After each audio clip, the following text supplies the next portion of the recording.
So I was fascinated by what this was when I looked at it first before I read about it. And I'd never heard the concept of a sheepskin raft before.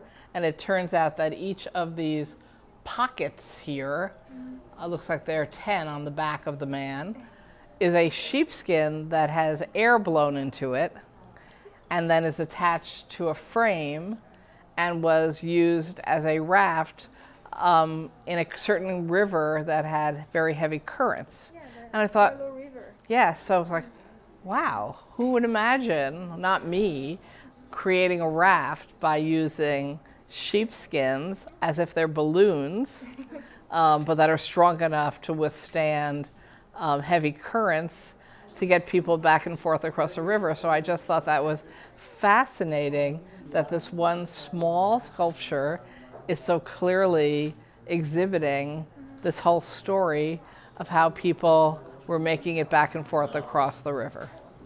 Yes, whoever imagined sheep being part of a raft system? And they were talking about how they were also very light because, you know, most of it is air. So when they would have to carry it to and from the river, it wasn't, you know, it was one man could carry that on his back.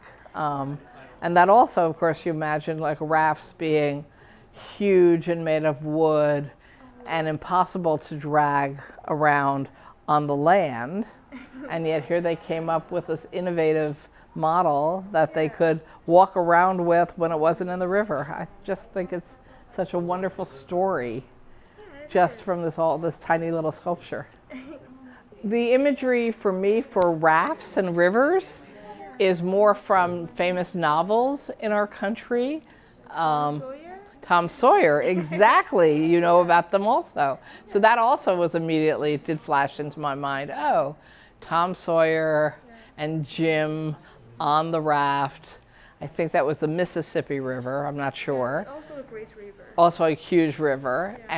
But they were on this large wooden structure that nobody could be dragging around on land. And so that is the immediate flash I had. Today I came to visit Roosevelt Island because I do not live here and I am an elected official, but I don't yet represent Roosevelt Island.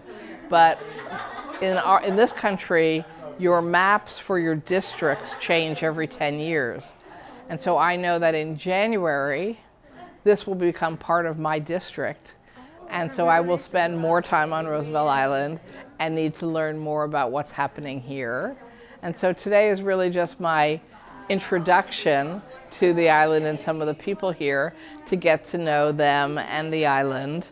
But yes, after January, when it becomes my district, I do expect to be coming back to Roosevelt Island, and I look forward to seeing what the gallery has the next time I come.